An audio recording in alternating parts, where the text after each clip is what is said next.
ఇంకా ఆడుకుందామా? ఓకే.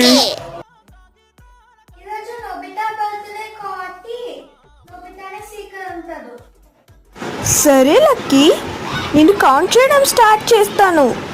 1 2 3 4. అలా కాదు, వెనక్కి తిరిగి కౌంట్ చేయి. ఇది కూడా తెలియదా నీకు? సరే సరే, తిరిగే కౌంట్ చేస్తాలే. 1 2. 50 వరకు కౌంట్ చేయి. నేను ఈ రివర్లో దాక్కుంటా, ఎందుకంటే వాడికి స్విమ్మింగ్ రాదు కదా. నేను ఈ స్లైడ్ లో దాక్కుంటాను ఎందుకంటే నోబితా నన్ను ఎతికేకుండా పడిపోతాడు.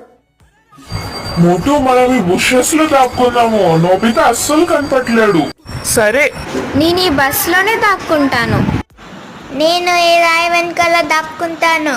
48 49 50. నేను లెక్క పెట్టడం అయిపోయింది. ఇప్పుడు మిమ్మల్ని వచ్చి పట్టు